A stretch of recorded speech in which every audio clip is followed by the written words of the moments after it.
the damage is three things that money can't buy, really. Firstly, you've made a bad process permanent. Often I call it the Band-Aid effect. A broken process run by hand is obviously broken, and it's often going to be broken if you put a piece of automation or artificial intelligence across the top, and it might run faster, it might appear to run leaner, but it could actually be more problematic and no one's questioning it, and it's going to cause problems. The second one that we're sort of seeing is that I suppose you burn the trust in both the AI program itself, but also the AI capability in the organization. And this one actually hurts the organization, I think, from slowing down the innovation cycle. Your team watches the first automations fail or spit out garbage, or they don't do what everybody wants to do. You never get the innovation back. And I think that's the critical thing that people often sort of stop too early. Welcome to Zero Shot, the AI podcast without the hype. And we're built for one reason, and that's to be the source you actually trust when it comes to AI and business. And every week we bring you the conversations, the breakdowns, the honest analysis that help you make better decisions in a space that's moving incredibly fast. I'm James Gauci, the CEO of Cadent, and we build and govern AI in high-risk settings. This is episode 25, and as always, I'm joined by the one and only Llew Jury. G'day, Llew. G'day, James, and hello to everybody around the world, and a big welcome to anyone joining for the very first time. Great that you found this show, and the noise of AI and around AI is genuinely overwhelming right now for many people. So, I'm Llew Jury, the Managing Director of VATS, helping build AI for businesses moving the needle, and we're all together in this. We're just two people who live inside the industry every day, giving you the clearest and the most honest version of it we can. Last week we talked about what changed and what's now possible with AI. And if you caught it, you'll remember the ground has shifted. AI can handle messy and unstructured work that we always assumed we needed a human for. And frankly, we have needed humans for a very long time. And that's what's changing though.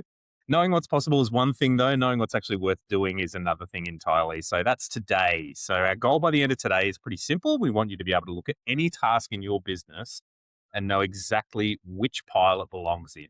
This is worth handing to AI. This stays human. This is a bit of both.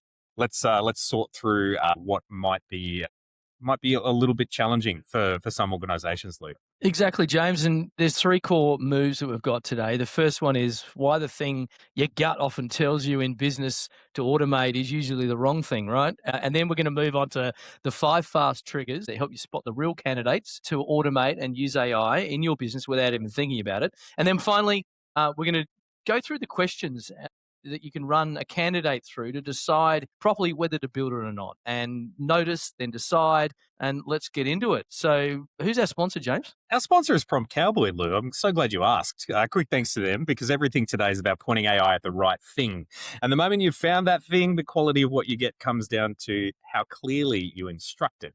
And that's what Cowboy helps you to do. Build precise, structured prompts before you put it to work. Use the agent setting in the chat window on Cowboy. So head to Cowboy. Awesome. James, onto your news or tool of the week. Where are you dialing in from? Yeah, are you hearing the plates and glasses clinking in the background? I am at the Sydney Virgin Lounge today. So apologies in advance to our audience who are putting up with it.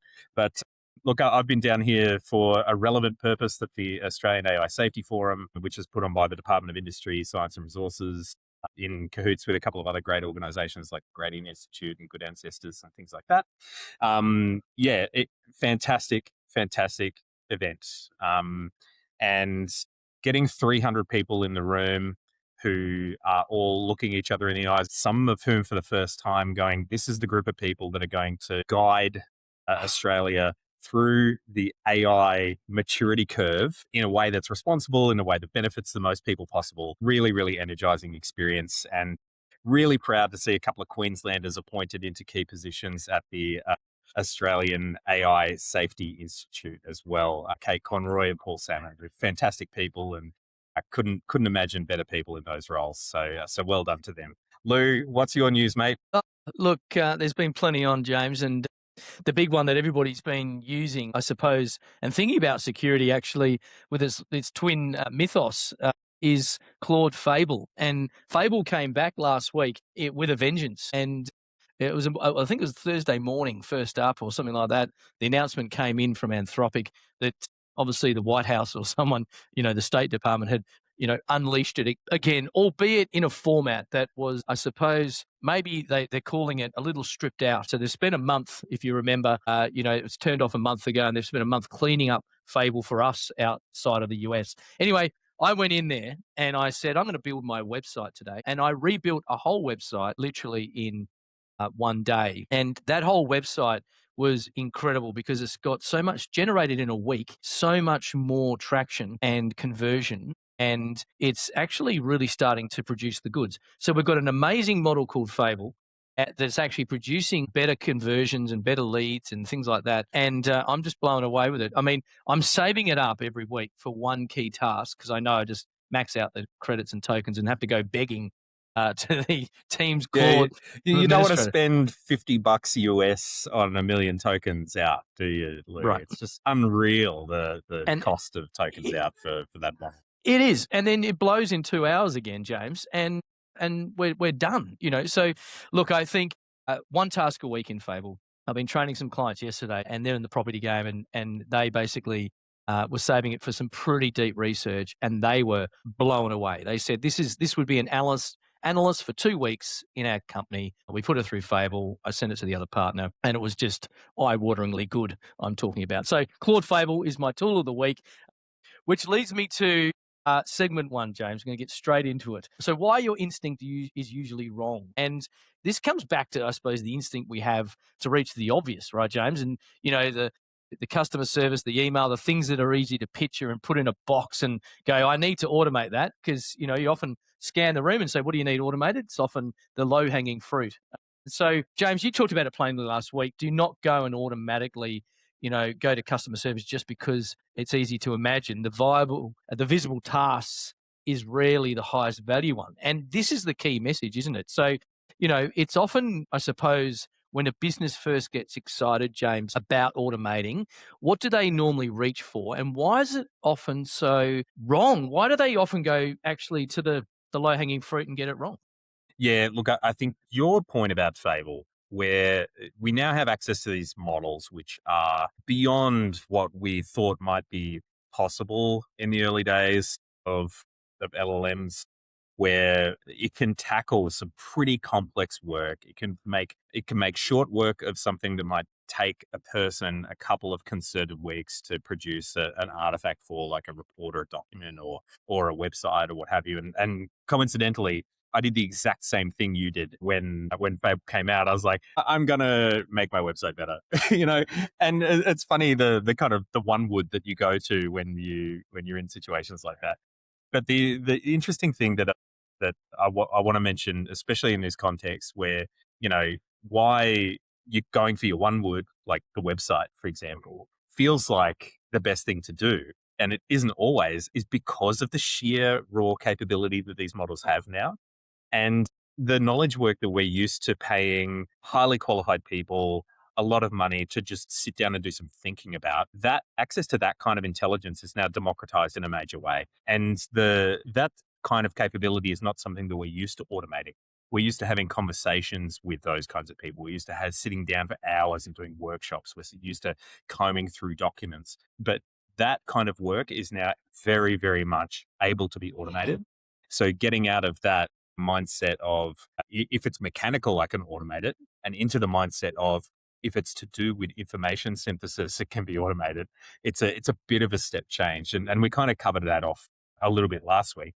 But commercially, Lou, what does it actually cost a business when they automate the wrong thing? Because it's not just money, right? Look, yeah, definitely, James. And it's spot on to what you were talking about in terms of the valuable candidates, not the bright and shiny ones. And often it's not even money, it's, of course, there's the build costs and the opportunity costs that come with it. And, what your team could have built instead of building your shiny website, because you can produce something and show it to someone.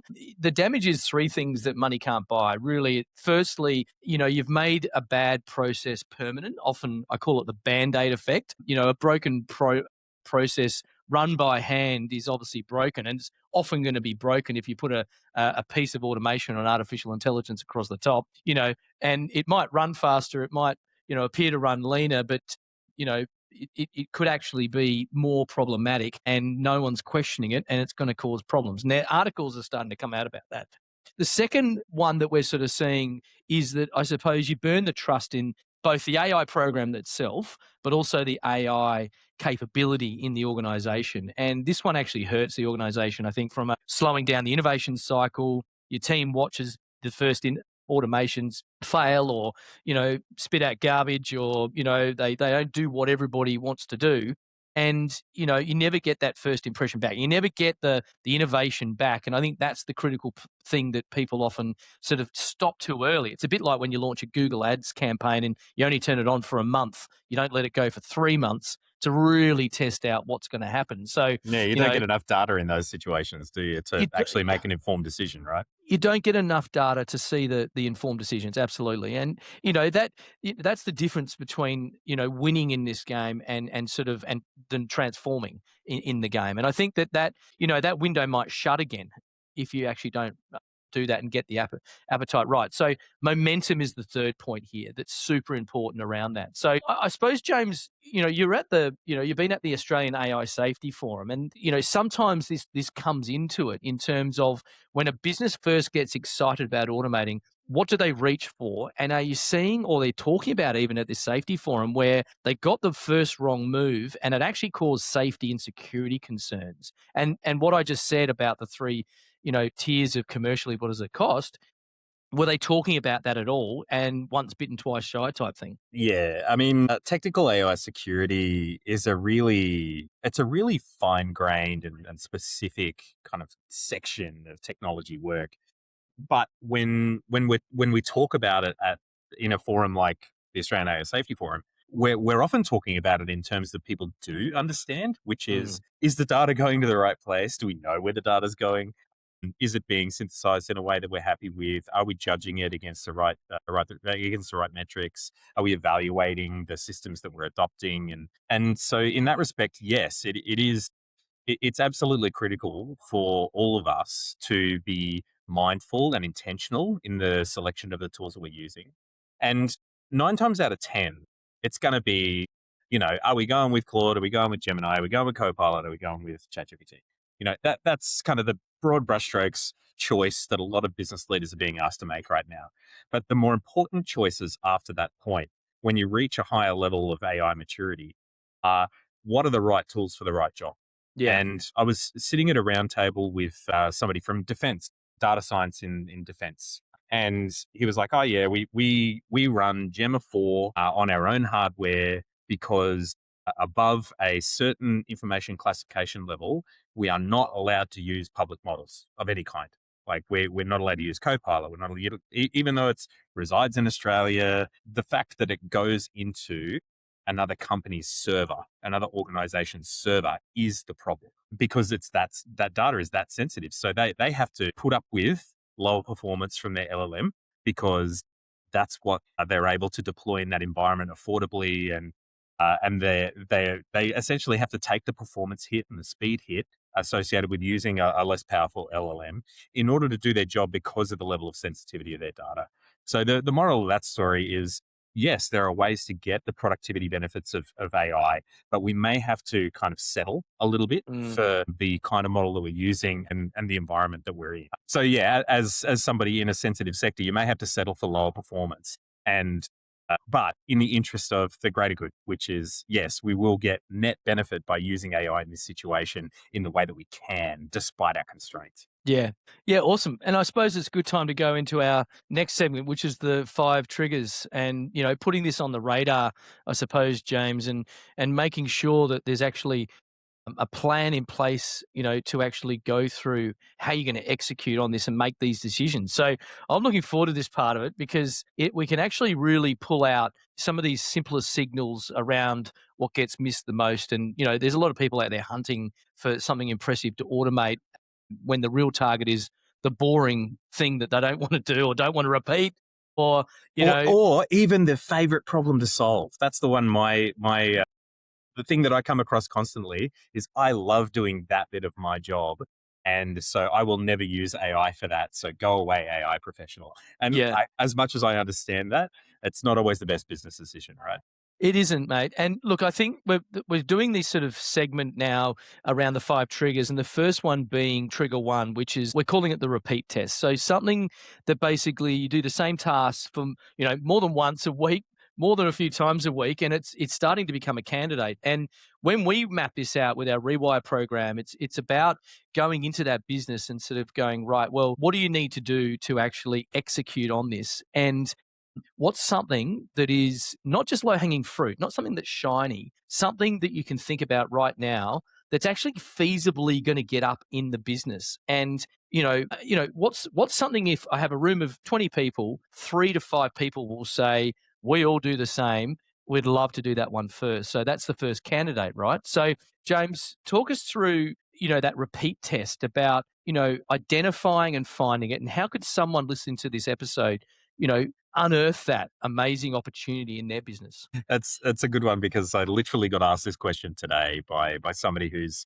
in the banking sector and did a grad cert in computer science just so that they could start to be better at AI. And they asked, what should I do? And I said to her, the thing that we have started doing at Cadent is whenever we have a job to do, and we know that we're going to have to do it more than once this quarter, is we build a system to do that job.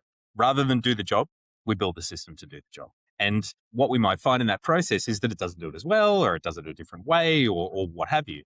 But in that process of experimentation, we find out whether it is not only viable, but whether it's feasible. And we're doing a little project in that moment. And, it doesn't have to take hours and hours. It can be like an hour of tinkering, but that's an hour of tinkering that might yield a dozen hours over the course of the next year. So yeah, if you think to yourself, I'm going to do this again next week, it's probably an ideal candidate for at least testing and finding out whether or not it's something that can be reasonably automated, or you might get 80% of the productivity back on a particular task by putting AI in the loop of that human process.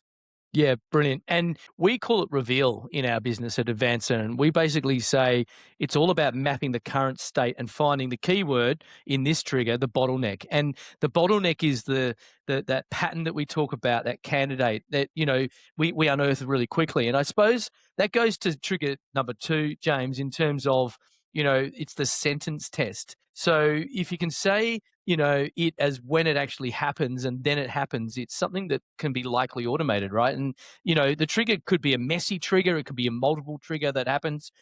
But at the end of it, the output and the outcome needs to be super clear for the organization, and super clear from, return on investment of, we talk about ROI a lot in doing this work, but also super clear from actually, 2 things I go on about a bit is, does it produce more revenue by doing what we're doing? Or does it produce more, cost efficiency and productivity uplift? So, it's basically the sorting tool, right? In terms of, what we're doing for that second one. So, James, I suppose a question for you, so far along this curve, when we're going through these different triggers, what are the use cases that come out during this stage? What happens at this point that we often call envision as part of our rewire?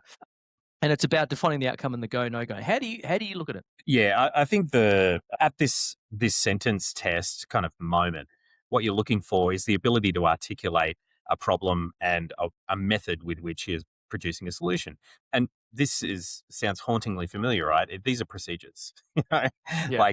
And if you can articulate a procedure, or if you can even just sit down with your AI tool of choice and dictate into it, it doesn't even have to be hyper structured, because what you can say is, I'm going to stream of consciousness into this tool. And what I want you to do as my AI assistant is clean up this standard operating procedure based on the things that I'm saying.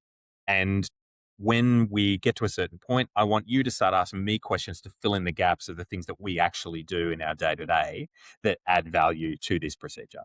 So don't kind of hold back with this is probably my tip, because just because it's hard to form a sentence doesn't mean that you shouldn't just form one anyway, because these are language models. They're great at language. So they will parse out the meaning And if you ask them to go through a bit of a tit for tat elicitation process with you, it will help you form the sentence. So don't let the one shot be the limitation to your ability to actually articulate what you need an AI agent or an AI system to do for you. That's what I would suggest. And I'm going to do an early teaser here to next week's pod episode because, and Yenny is looking at me going, "What are you already talking about this for?" We're just going to do a little bit around this, around how to get a great result. I'm not going to give the full teaser away, but you can get great results from that sentence test if you tune in next week, because I think some of the stuff we're going to talk about goes hand in hand with that. Right. Trigger number 3 is the dread test. Now, dread comes in many places with this. And if you're still with us at this point, you haven't done those 3 failures that often happen and cause problems, and momentum is lost and all that, which are what I just talked about. This is the dread test is putting something off that you find tedious, that you didn't want to get around to. About a week ago, I went and did some training with an organization in the city. They're on Copilot, and they finally got co-work, and we'd been training this organization across 2 months. And what we did was we brought the finance team in, and we had about 5 of them. And the manager of finance and I did this exact test. And I said to the manager of finance, what's something you've been dreading and you've been putting off for a long time? It's near the end of the financial year. What do you dread? Not because it was too hard for them, but it was tedious and it was boring, but it was like this sort of volume of work. Anyway, we put that candidate into Copilot co-work. And it took about 20 minutes of what you just talked about from the sentence test to generate. And basically what it did was it, brought out the fact that it did all the dread work for you, not just the grunt work, the dread work. And you let the AI have the emotions for you. That's my favorite bit. And that's the bit, right, James? Spot on. So what happens is she got very excited at the end and said, I've been putting that off for months because I've been doing this and doing that. And but I need to produce it for the board and things like that. And so what happened was, it was, high stakes and great opportunity. And I suppose it connects to something you've been talking about, James, for a little while about, the low value work or low value to you work becomes high value when it's done faster and cheaper, I think you talk about. So to me, that's a really good point. It's, often the dread work is a key trigger and you put a bit of a dread test against it and away you go. What about you, James? Have you heard some examples around this as well? I mean, time to insight for me is probably the best bit about using AI in this way and using AI to kind of blow through those drudgery style or dread style tasks, the stuff that you just don't want to get around to, or you find it hard to get around to, that you deprioritize because there's more fun or more interesting or more value adding kind of stuff that you can be doing. Because usually these are administrative tasks. These are chores that need to be done. They're critical, but they're not urgent, if that makes sense. Yeah. And so when you're able to do these critical tasks, and these are often reporting, and they're often like doing your due diligence or doing a bit of strategic thinking or what have you, when you can cut that process short and go straight from idea to insight or document to insight, sometimes that's even more valuable than, and I can't believe I'm actually saying this, but sometimes that's more valuable than going through that process. Not always, but sometimes. I'll caveat that. Yeah. So, 100%. And I suppose it leads us to number 4 as a trigger. If you find you're getting a trigger about the messy input test, and I suppose the messy input test for us is if a human currently has to read and interpret something before anything else can happen, and maybe gatekeeper it a bit. I think, what did you say? The meat. What was the meat shield? The meat shield. Right. The meat shield that used to be impossible to automate is now one of the biggest opportunities in the business. So you go, okay, we've got someone reading that when they shouldn't be reading it. They basically, it's something that shouldn't be, being inputted, and it should be just articulated straight away. And I need to think about that. If you can get some AI to do that thinking, and again, this is human in the lead. We're not saying take humans completely out of the loop, but what we're saying is this grunt work and this dread work. If you can actually put that into the messy input test and go, you know what, it's kind of messy and strange, and organizations never really nailed this. I think that's a really critical one. That I've got to say, like, the the best way to kind of think about this bit is use AI as your research assistant on Yeah. that messy input. Like, let it help you deploy your resources in the form of your time and your effort in the areas where you're going to have the most impact as a human. Now, that's not to say that if you're actually making a critical decision that you shouldn't review whatever document or whatever input you need to review in full at some point. But if you need to make a quick action early, and you can then put some time in the calendar for that, kind of to use a like a I'll use a Daniel Kahneman phrase. So use your system two thinking, where it's deep thought, it's deep thinking, to process that properly and identify the things that maybe the AI would miss. But if you need to make an urgent call and you need to deploy limited resources quickly to make the best possible decision so that we can take better action faster, then absolutely that's the point at which you should use AI to ingest those documents and provide you with a bit of a steer in the right direction. Yeah, brilliant, James. And I think that the key thing here, we've done 4 awesome triggers that you can actually put into your own cycle and put on what we call the radar and go have those at the back of your mind when you're actually, generating out, how you're actually going to execute on this. So really cool. The 5th one is actually more human-led, James. It's about, I suppose, the apologies and when human goes back in the lead here to actually know maybe at the back of your mind, I might use AI to help write something that if I'm, facing a problem with a client or I need to apologize about something or a Mm. regulator or basically I've got to keep the human relationship all sweet. And we're social creatures. We have to have that human connection. So therefore, maybe I use a little piece of AI. I don't automate that.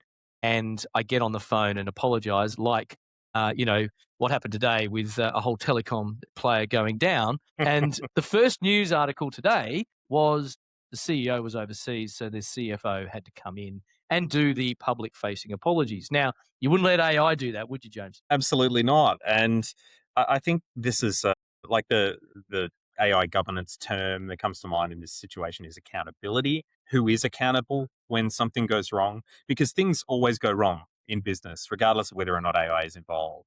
And the chain of accountability is either authored and agreed, or it's ad hoc and a blame game.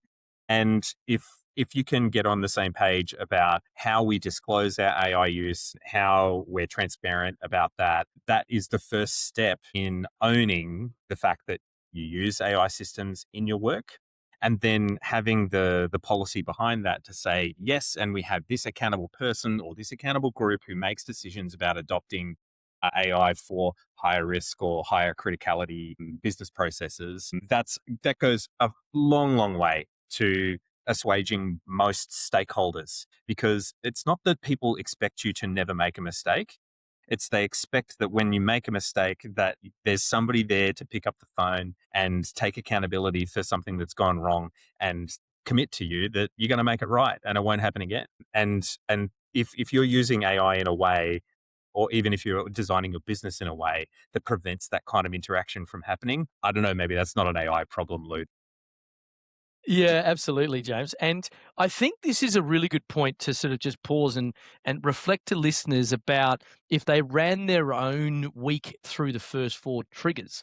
And the first 4 triggers are that repeat test. Is it a repeatable task? The next one is, can I actually document this in a sentence? Then we've got the dread test, my favorite out of all of the 3 at the moment. And then the messy input test, which everybody has somewhere in the business. And we've just covered the 5th. What repeats? What do you dread? What can you put in a sentence or say in a sentence, as James said? And what needs a human to read it first to make it less messy? So if you can note down one of those as a candidate, that would be a great one just to have a think about.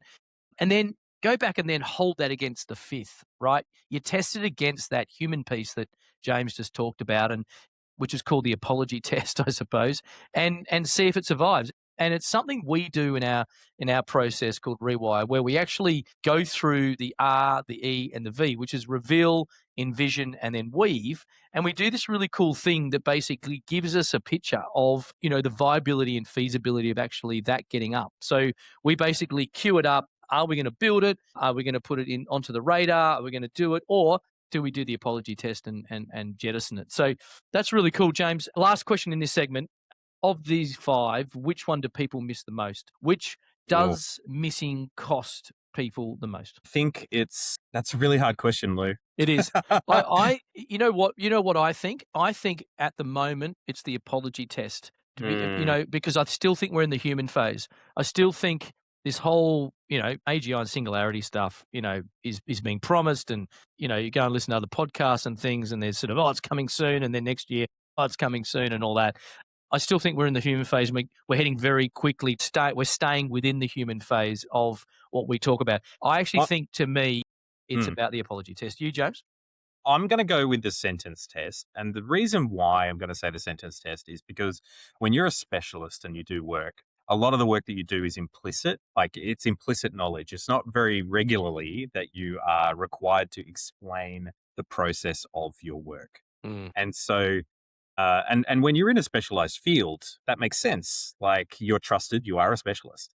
But the reality is now that, especially in what we would traditionally call knowledge work in specialized fields, we can get decision assistance, information processing assistance, and new content synthesis assistance through powerful LLMs that we all have access to. And so, for the first time in a long time, the value of actually articulating and making explicit the things that you do day to day and the way that you make decisions to aid you in doing your work, and so that you can build your work environment in a way that you're satisfied with, you're able to achieve a level of quality that you're happy with, is becoming way more important. So that's probably a little bit more on the grassroots end than at the leadership end, but I think a really important one. I reckon just, any listeners that have been consuming this pod for a while would know that we've actually just landed back at exactly the personalities of you, James, and me. And of course, I launched straight into the people stuff and right into make sure you don't get it wrong and the apology test and look at it with that lens. And you're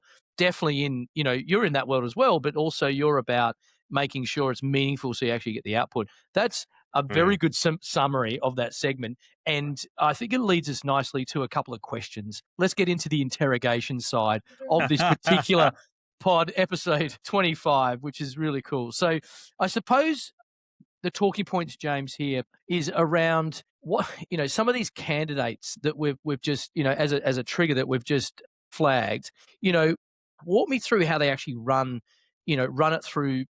Is it worth it? Can I do it?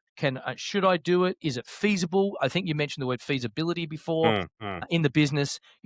What are the sort of 7 questions that you could run through, starting with the first couple? Yeah. So, like, just to blow through this a little bit quickly, just so that we have a bit of grounding in what we're kind of getting at here. We'll blow through 7 questions, and you can pause and go back if you need to, if you're listening back to this. But Awesome. number 1, is it a one-time task? Do you do it often? Number 2, would anybody here actually miss doing it? Or is it just friction and a bottleneck that people don't like doing? Number 3, can I describe the task? Is it a clear step by step? Number 4, can I define exactly what a good outcome looks like? And none of this will be any surprise to anybody who's done process management at any point in the last 40 years. But these are things that bear thinking about all over again in light of the new capabilities of AI. But number 5 is, how complex is the process really once I strip out the parts that just feel hard? And that helps you understand who can do it and what the nature of the process might be after you've used AI as an intervention in the process. Number 6, does doing this well actually require human judgment? Like, is this really high volume, low impact, low risk stuff that we feel attached to for any particular reason? And finally, what's the real cost when it goes wrong? And the real cost when it goes wrong, and this is where we at Cadent, we spend a lot of our time because we're working we deliberately work in high risk, high stakes sectors because we love the fact, somewhat paradoxically, that the people that we talk to know what the cost of things going wrong is, because then they're able to have really focused value conversations about AI systems. So if we can avoid big costs, we can deliver huge value. And so those are the kinds of questions that certainly I would advise people to kind of go through step by step when they're considering rolling out in a new process, an AI transformation or an AI intervention. Lou, what I would love to hear from you though is, in the the should it do it cluster, which is like the sixth and the seventh question, like, does it require human judgment? What's the cost when it goes wrong? In regulated industries, and I'm asking this for a friend who works in regulated industries, but how do people get that call right rather than just being scared of it entirely? I think it's about good preparation. It's a bit like a good sports person, prepping for the World Cup or prepping for the Olympics. I think you'd actually treat it the same way. You've got to get your preparation dead spot on in terms of a couple of things. Of course, there's always the financial piece of the cost of going wrong, but there's also reputational damage.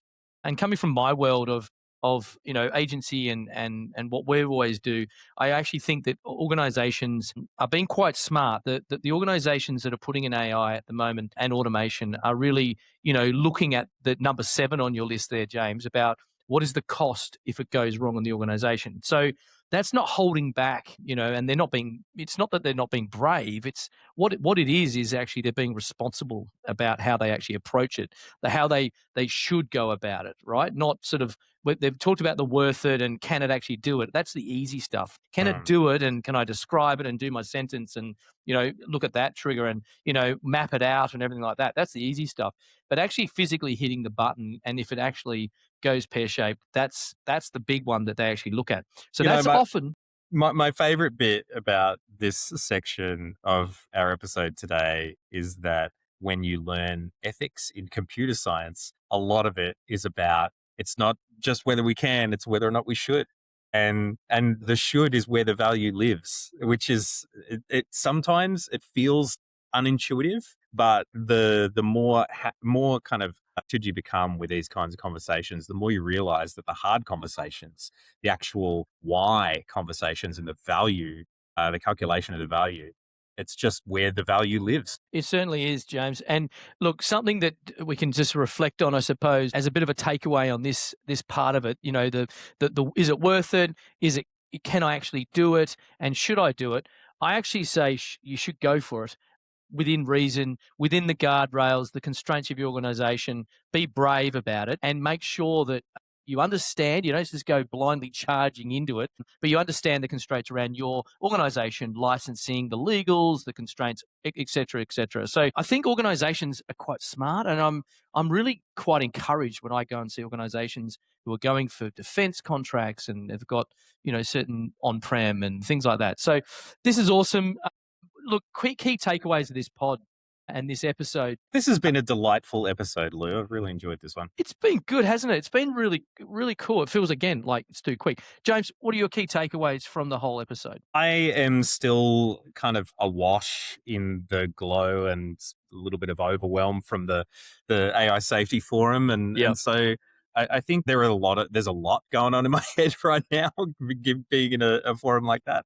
I think the stuff that we talked about today comes down to good decision making, ultimately. And if we can get on the same page about what our priorities are as organizations, where the target processes are, what these new capabilities are that we have access to, and we can put it through the lens of our customers and our stakeholders to understand what value represents for them, that'll allow us to always deliver exceptional value when we're deploying AI systems, and in a way that people want to receive that value as well, Lou. So these are absolutely fundamental to doing that. What about you? Yeah, humanity is my key one today. Humanity is going to prevail, and it knows when to apologize. It knows when not to use AI, and it knows when to be human. And so, out of my whole episode, I love the 5 triggers, and I love the whole: is it repeatable? Can I write a good sentence for it? And I loved what you talked about there, the dread test, and the example that I used about that finance client of mine, the messy input test, and then of course knowing when to apologize and move on, and look at the consequences and do that. So that's it. Next week, it's going to be really cool. I think we've given a little bit of some secrets away, but it's a question it comes up a lot from everybody. And when does my AI give me a generic, boring, average answer, and what do I do? The honest reason is often not the model.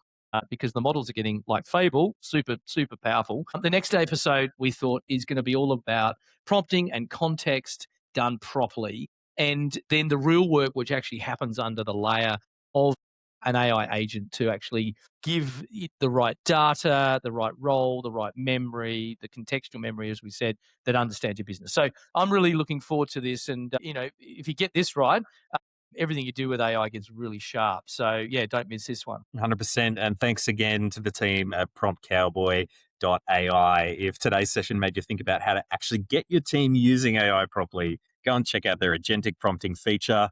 It's a great starting point that a lot of organizations are missing at the moment. So trot on over to Prompt Cowboy. And thank you for joining Zero Shot. That's it for today's session and episode of Zero Shot. And look, thank you not just for listening, but actually staying with us, with James and I, all the way through. It means a lot to us, both of us, and Yenia as well. It's what keeps this show going. Yeah, we built Zero Shot to give you the right information delivered straight at the right time. And we think that's what can change how an entire generation of business leaders do to navigate the AI revolution. So this is for the builders, the skeptics, the strategists, everyone in between. If you're trying to make sense of this space and you're actually trying to move the needle in your industry, this one's for you. That's why we're here. Yep, and if you're confused about anything, if there's a topic you can't find anything about, there's too much on YouTube and everybody's yelling and selling it, and you don't get any straight answers, and if something hurt your day and you thought, I need to understand that better, let us know. Tell us, leave a comment, send us a message, drop it wherever you find us on LinkedIn, everything. We do read everything and we share all of the information. And we'll promise you this, if you have a question, someone else does too. So, we'll even build an episode around it. So you're part of it, right? I'd love to have a question corner, like an corner. audience question corner. So maybe we should start collating those and putting a big list together, having the names of the people who asked them and stuff like that. That'd be a really cool community thing to do, I think. And also people's feedback. I got some great feedback again from some great friends in Brooklyn who are now listening every week and said episode with Ben Cooper was awesome. So thank you so much. And that's exactly how Ben found us. The team at RGA reached out and it became one of our favorite conversations. So don't hold back. We'd love to find more people like Ben. If you've got just a burning desire to share something about AI that you think is unique out there, we'd love to expand the conversation and help you bring some value to the audience for sure. Yeah, and if today was useful, then the best thing you can do right now is go and follow us. So Spotify, Apple Podcasts, YouTube, wherever you're listening, costs you absolutely nothing to keep this mission alive.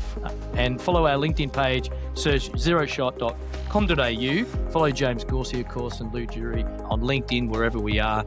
We're also on Instagram and Facebook and TikTok and the whole lot. So this is how we grow. This is how we help more people out there. Fantastic. And finally, one shout out to Yenia Loretta, our wonderful producer who I thank in advance for dealing with the Sydney Virgin Lounge sound situation. But everyone, stay sharp, stay sovereign, and we'll see you in the next episode. Take care, everyone. Cheers.